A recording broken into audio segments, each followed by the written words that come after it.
Primera parte. No contradicción. Capítulo 1. El tema. ¿Quién es John Galt? La luz estaba menguando, y Eddie Willers no podía distinguir la cara del vagabundo. El vagabundo lo había dicho con sencillez, sin expresión. Pero desde el ocaso, allá lejos al fondo de la calle, unos destellos amarillos alcanzaron sus ojos. Unos ojos que miraban fijamente a Eddie Willers, socarrones y quietos, como si la pregunta hubiese sido dirigida a la extraña inquietud que había dentro de él. ¿Por qué ha dicho eso?, preguntó Eddie Willers con voz tensa. El vagabundo se apoyó contra el marco de la puerta. Un trozo de cristal roto detrás de él reflejó el amarillo metálico del cielo. ¿Por qué le molesta?, preguntó. No me molesta, espetó Eddie Willers. Se llevó la mano al bolsillo apresuradamente. El vagabundo lo había parado para pedirle una moneda, y luego había seguido hablando, como si quisiese matar ese momento y postergar el problema del momento siguiente. Pedir monedas era tan frecuente en las calles esos días que no hacía falta escuchar explicaciones, y él no tenía ganas de oír los detalles de la desdicha concreta de ese vagabundo. «Vea por tu café», dijo dándole la moneda a la sombra sin cara. «Gracias, señor», dijo la voz con apatía, y la cara se inclinó hacia adelante durante un momento.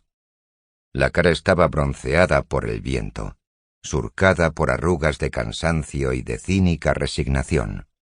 Los ojos eran inteligentes. Eddie Willers siguió andando, preguntándose por qué siempre se sentía así a esa hora del día, con esa sensación de temor sin motivo. No, pensó, no es temor. No hay nada que temer. Es solo una aprensión inmensa y difusa, sin causa ni objeto. Se había acostumbrado a esa sensación, pero no podía hallar ninguna explicación para ella. Sin embargo, el vagabundo había hablado como si supiera que Eddie la sentía, como si pensase que era algo que uno debería sentir, y aún más, como si supiese la razón. Eddie Willers irguió los hombros con meticulosa autodisciplina. Tenía que acabar con eso, pensó. Estaba empezando a imaginar cosas. ¿Siempre lo había sentido? Tenía 32 años. Trató de hacer memoria. No, no siempre. Pero no podía recordar cuándo había empezado aquello. La sensación lo invadía de repente, a intervalos aleatorios, y ahora le ocurría más a menudo que nunca. Es el crepúsculo, pensó. Odio el crepúsculo. Las nubes y los perfiles de los rascacielos recortados contra ellas se estaban volviendo marrones, como una vieja pintura al óleo, el color desteñido de una obra maestra. Largas vetas de mugre brotaban de la parte más alta de los edificios y bajaban por las esbeltas paredes devoradas por el hollín. Arriba, en el lateral de una torre, había una grieta con la forma de un relámpago inmóvil, de 10 pisos de largo. Un objeto aserrado cortaba el cielo por encima de los tejados. Era la mitad de una cúpula que aún retenía el fulgor de la puesta de sol.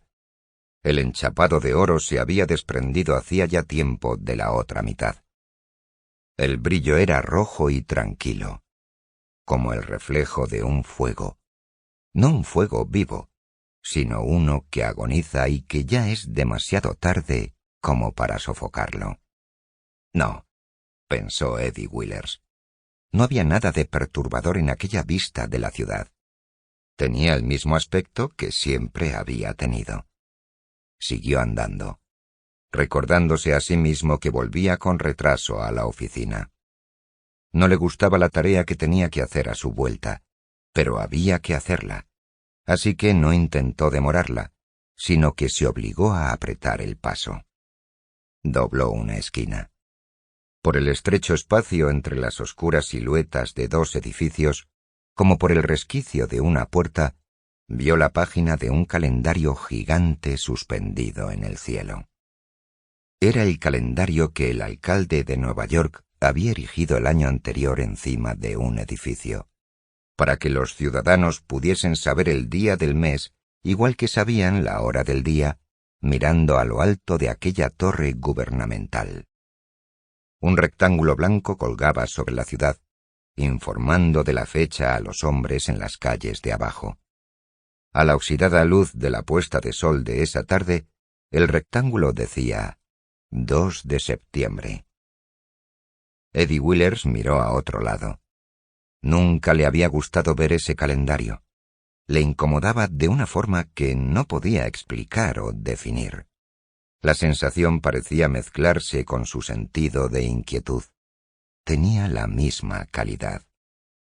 Pensó de pronto que había una frase, algún tipo de cita, que expresaba lo que aquel calendario parecía sugerir. Pero no pudo recordarla. Caminó, devanándose los sesos en busca de esa frase que colgaba en su mente como una silueta vacía. No podía ni llenarla ni ignorarla. Miró hacia atrás. El rectángulo blanco se alzaba sobre los tejados, diciendo con inamovible finalidad 2 de septiembre. Eddie Willers dirigió la mirada a la calle, a un puesto ambulante de verduras que había frente a la entrada de una casa de piedra. Vio un montón de zanahorias de color dorado brillante y de verdes puerros frescos. Vio una limpia cortina blanca ondeando en una ventana abierta. Vio un autobús doblando una esquina, conducido con maestría. Se preguntó por qué se sentía más tranquilo. Y luego, por qué sintió el repentino e inexplicable deseo de que todas esas cosas no fueran dejadas allí, a la intemperie, desprotegidas frente al espacio vacío que había encima. Cuando llegó a la Quinta Avenida, fue mirando los escaparates de las tiendas por las que pasaba. No había nada que necesitara o quisiera comprar, pero le gustaba ver la exposición de productos, de los productos que fuera, de objetos creados por el hombre para ser usados por el hombre. Disfrutaba de la vista de una calle próspera. Solo una de cada 4 tiendas había tenido que cerrar, dejando sus vitrinas oscuras y vacías. No supo por qué de repente pensó en el roble. Nada se lo había recordado, pero pensó en él y en los veranos de su infancia en la finca de los Taggart. Había pasado la mayor parte de su infancia con los hijos de los Taggart, y ahora trabajaba para ellos, como su padre y su abuelo lo habían hecho para el padre y el abuelo de ellos. El gran roble había estado en una colina sobre el Hudson, en un lugar solitario de la finca de los Taggart. A Eddie Willers, con 7 años de edad, le gustaba ir y mirar ese árbol. Había estado allí cientos de años, y él pensaba que siempre estaría allí. Sus raíces agarraban la colina como un puño con los dedos metidos en la tierra, y él pensaba que si un gigante lo cogiese por la copa, no sería capaz de arrancarlo, sino que se llevaría la colina y todo el planeta consigo, como una bola atada al extremo de una cuerda. Se sentía seguro en presencia del roble. Era algo que nada podía cambiar o amenazar. Era su mayor símbolo de fortaleza. Una noche, un rayo cayó sobre el roble. Eddie lo vio a la mañana siguiente. Estaba tirado, partido por la mitad, y él miró en el interior de su tronco como quien mira la boca de un negro túnel. El tronco era solo un cascarón vacío. Su corazón se había podrido mucho tiempo atrás. No había nada dentro, solo un fino polvo gris que se dispersaba al capricho del más leve viento. El poder vital había desaparecido, y la forma que quedaba no había sido capaz de mantenerse en pie sin ese poder vital. Años más tarde, Eddie oyó decir que había que proteger a los niños de la conmoción, de la primera vez que oyeran hablar de la muerte, del dolor o del miedo. Pero a él ninguna de esas cosas le había dejado huella jamás. Su conmoción vino estando allí de pie, muy callado, mirando el hueco negro del tronco. Fue una enorme traición. Más terrible aún en cuanto no conseguía entender qué era lo que había sido traicionado. No era a sí mismo, eso lo sabía, ni su confianza. Era alguna otra cosa. Se quedó allí un rato, sin hacer ningún ruido, y luego volvió caminando a casa. Nunca le habló a nadie de aquello, ni en ese momento, ni después. Eddie Willers sacudió la cabeza, mientras el chirrido de un mecanismo oxidado cambiando la luz de un semáforo lo detuvo al borde de la acera. Se sintió irritado consigo mismo. No había motivo para tener que recordar el roble esa noche. Ya no significaba nada para él, solo una ligera nota de tristeza, y en algún lugar de su interior, un punto de dolor que se movía durante un instante y se esfumaba, como una gota de lluvia en el cristal de una ventana, con su rastro en forma de un signo de interrogación. No quería tristeza alguna asociada a su infancia. Le encantaban sus recuerdos. Cualquier día de los que recordaba parecía inundado por una tranquila y brillante luz solar. Le parecía que unos cuantos rayos de esos recuerdos llegaban hasta el presente. No rayos, sino más bien puntitos de luz que le traían un resplandor momentáneo a su trabajo, a su solitario piso, a la callada y escrupulosa progresión de su existencia. Pensó en un día de verano cuando tenía 10 años. Ese día, en un claro del bosque, la única y preciosa compañera de su infancia le dijo lo que ellos harían cuando se hiciesen mayores. Las palabras eran contundentes y brillantes, como la luz del sol. Él la escuchó con admiración y sorpresa. Cuando ella le preguntó a Eddie qué quería hacer, él respondió de inmediato. «Lo que sea correcto», dijo, y añadió, «Deberías hacer algo grande, quiero decir, tú y yo juntos». «¿El qué?», preguntó ella. «No sé», dijo él. «Eso es lo que tenemos que averiguar. No solo lo que tú has dicho, no solo negocios y ganarnos la vida. Cosas como ganar batallas, o salvar a gente de incendios, o escalar montañas». «¿Para qué?», preguntó ella. Él dijo, «El pastor dijo el domingo pasado que siempre debemos intentar alcanzar lo mejor dentro de nosotros. ¿Qué crees que es lo mejor dentro de nosotros?» «No sé. Tendremos que averiguarlo», dijo él. Ella no respondió. Estaba mirando hacia otro lado, a la vía del tren. Eddie Willers sonrió. 22 años atrás, él había dicho, «Lo que sea correcto». Había mantenido esa afirmación sin cuestionarla desde entonces. Las demás preguntas se habían desdibujado en su mente. Él había estado demasiado ocupado como para planteárselas. Pero seguía pensando que era obvio que uno tenía que hacer lo que fuese correcto. Nunca había entendido cómo la gente podría querer hacer algo diferente. Solo sabía que la gente lo hacía. Le seguía pareciendo sencillo e incomprensible. Sencillo que las cosas debieran ser correctas, e incomprensible que no lo fuesen. Sabía que no lo eran.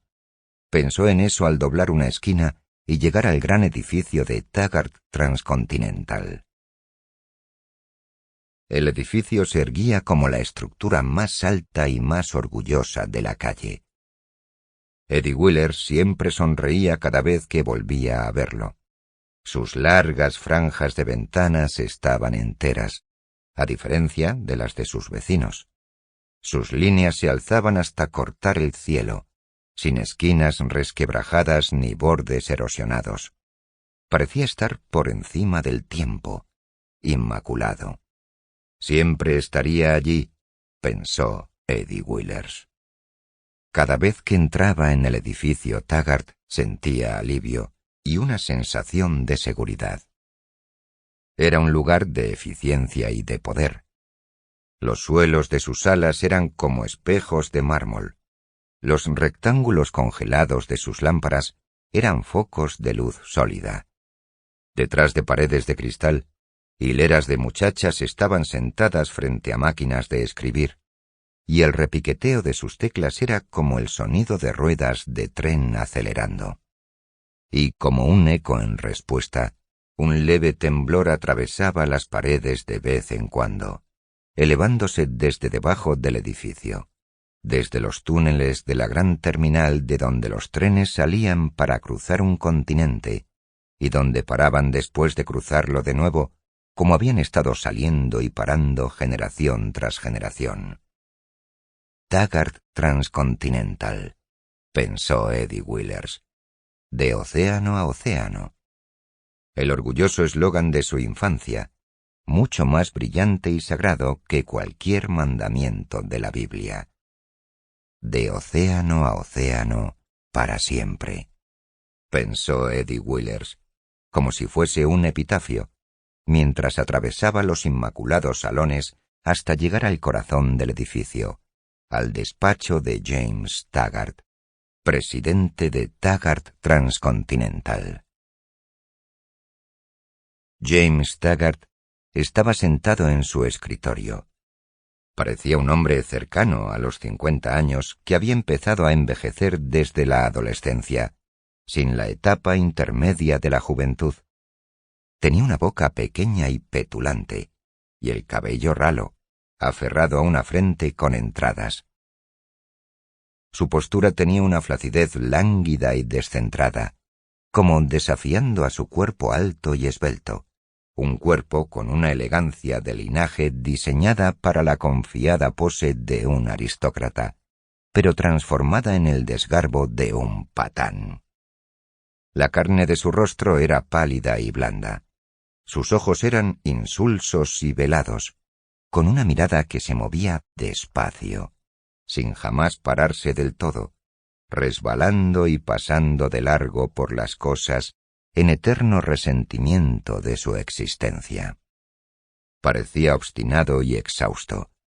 Tenía 39 años. Levantó la cabeza con irritación al oír el sonido de la puerta al abrirse. «No me molestes, no me molestes, no me molestes», dijo James Taggart. Eddie Willers se acercó al escritorio. «Es importante, Jim», dijo sin levantar la voz. Muy bien, ¿qué pasa?»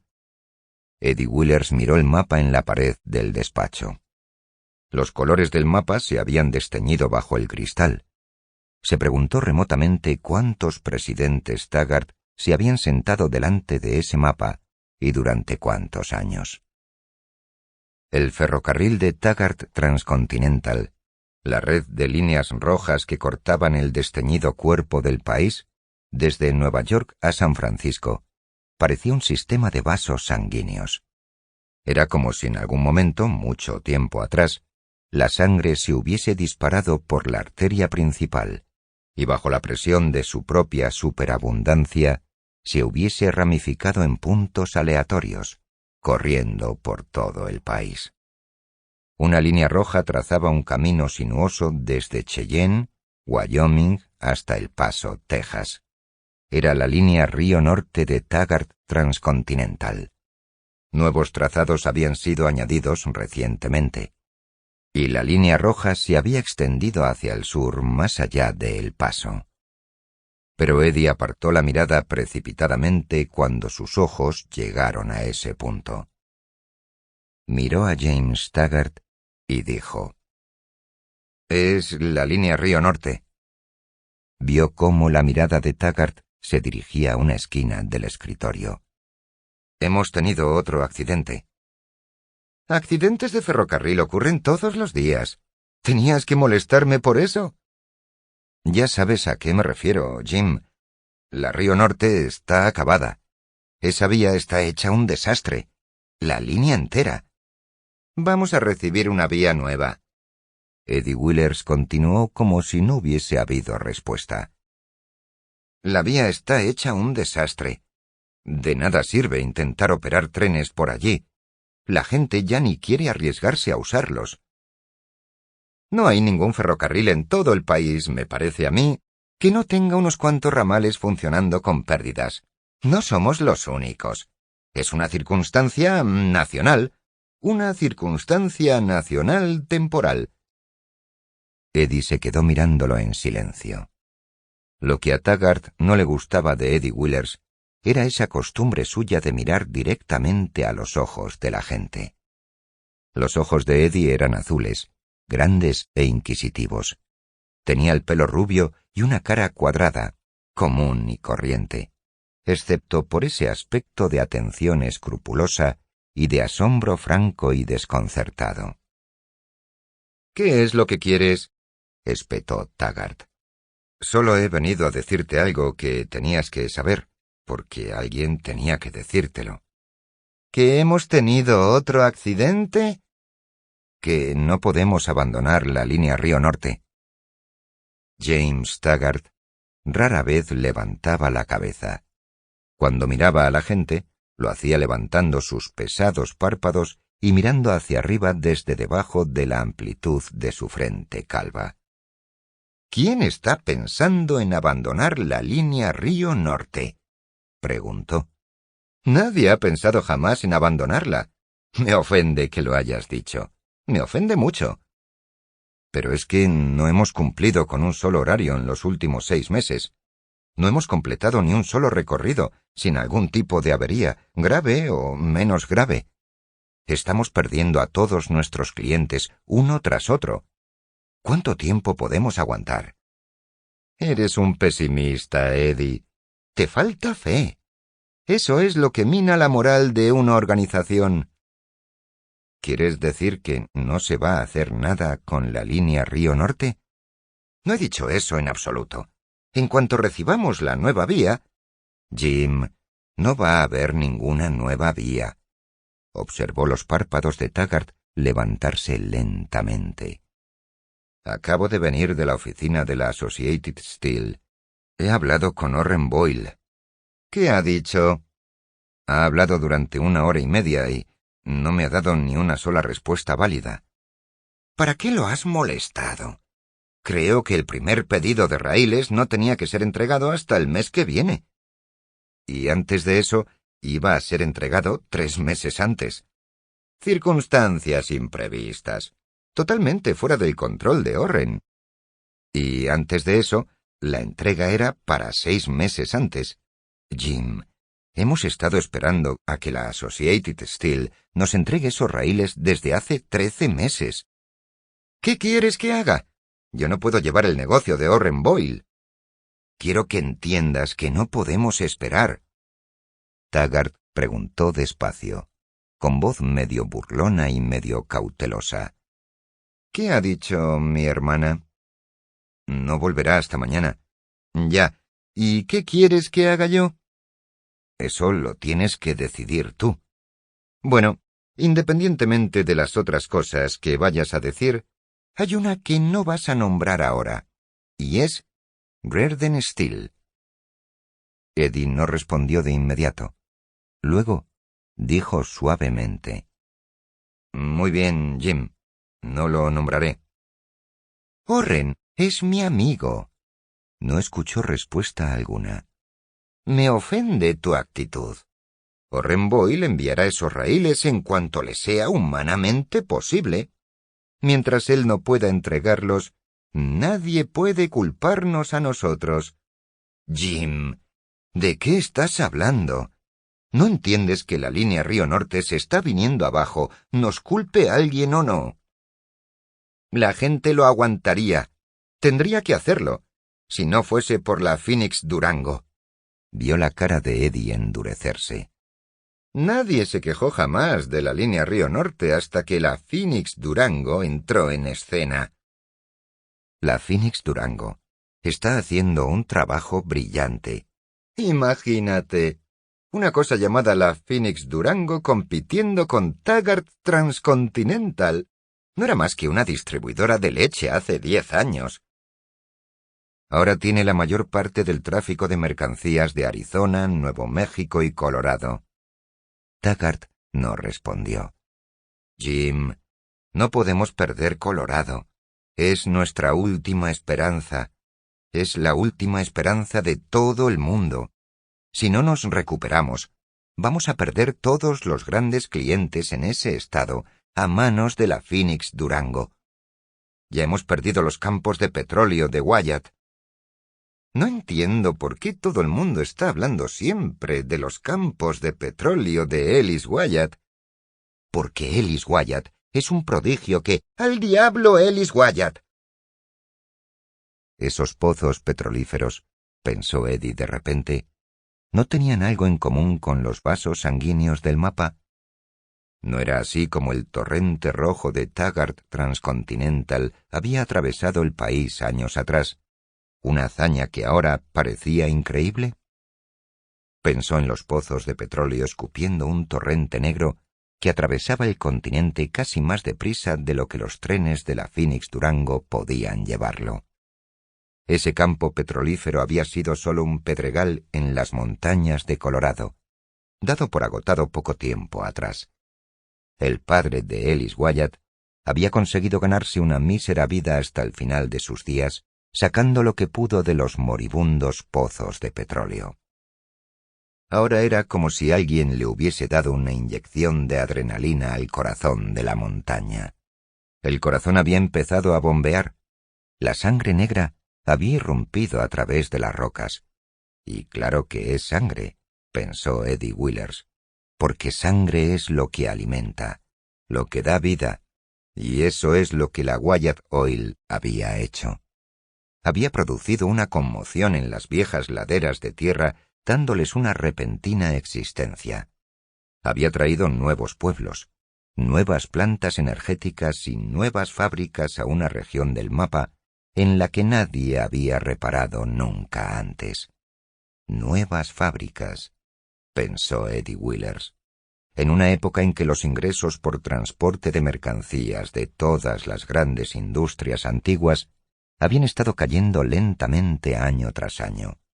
Un nuevo y rico campo petrolífero, en una época en que las bombas de extracción iban siendo paradas en un reputado campo tras otro. Un nuevo estado industrial del que nadie había esperado nada más que ganado y remolachas. Un hombre lo había hecho, y lo había hecho en 8 años. Eso pensó Eddie Willers. Era como las historias que había leído en los libros del colegio y que nunca había creído del todo. Las historias de hombres que habían vivido en los albores del país. Deseaba poder conocer a Ellis Wyatt. Se hablaba mucho de él, pero pocos habían llegado a conocerlo en persona. Raramente iba a Nueva York. Decían que tenía 33 años y un temperamento violento. Había descubierto alguna forma de resucitar pozos petrolíferos agotados, y había procedido a reactivarlos. Ellis Wyatt es un cabrón codicioso a quien solo le importa el dinero, dijo James Taggart. Me parece a mí que hay cosas más importantes en la vida que ganar dinero. ¿De qué estás hablando, Jim? ¿Qué tiene eso que ver con...? Además, nos ha traicionado. Hemos dado servicio a los campos de petróleo de Wyatt durante años, y muy adecuadamente.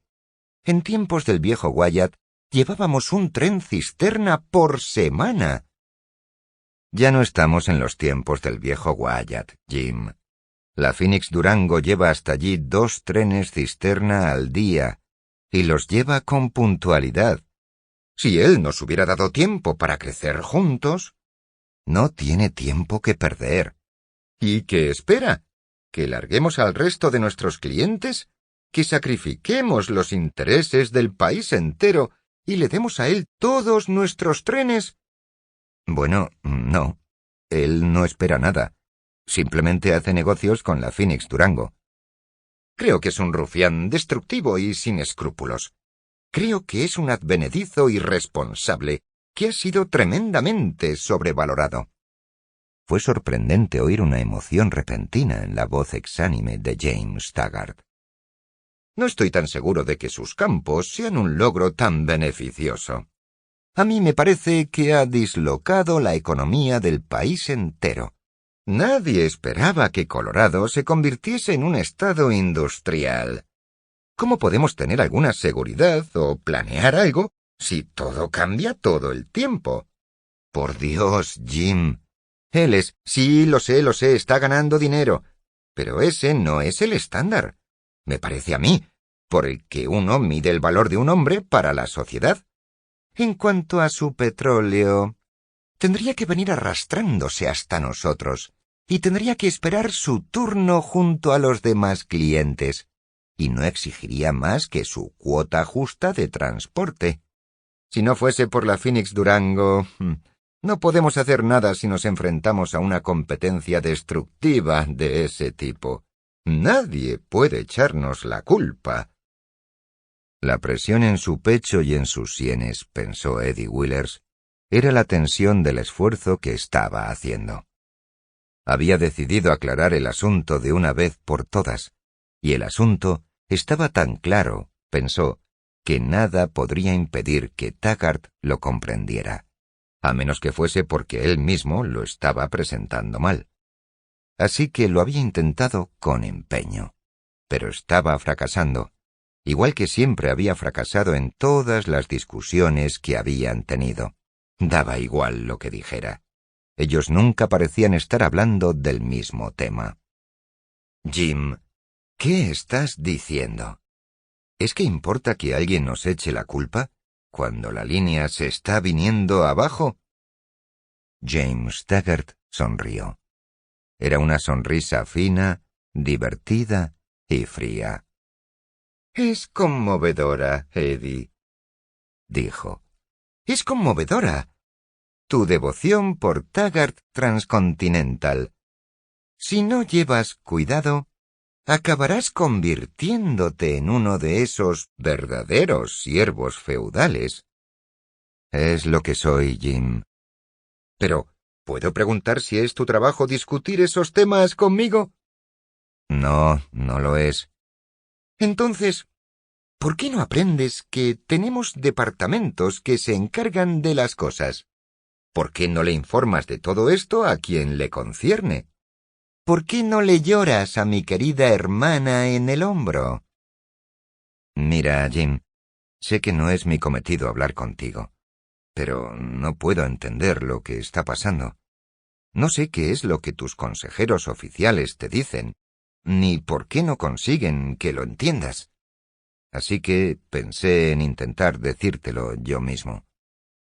Aprecio nuestra amistad de la infancia, Eddie, pero ¿crees que eso debería darte permiso para entrar aquí sin avisar cuando te plazca? Teniendo en cuenta tu propio rango, ¿no deberías recordar que yo soy el presidente de Taggart Transcontinental?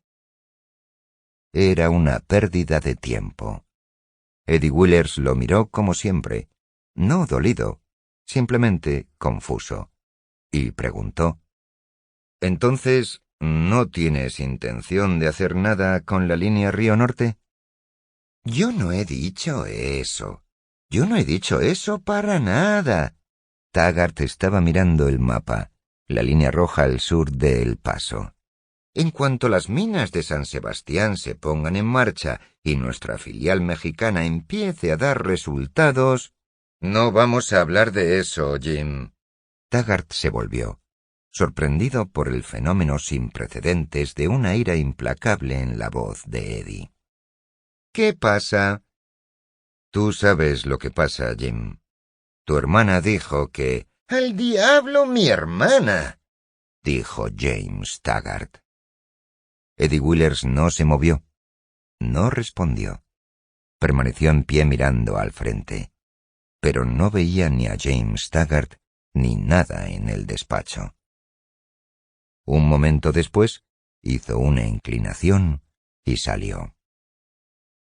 En la antesala, los empleados del equipo personal de James Taggart estaban apagando las luces, preparándose para finalizar la jornada de trabajo. Pero Pop Harper, el jefe de contabilidad, seguía sentado en su escritorio, manipulando las palancas de una máquina de escribir medio desmembrada.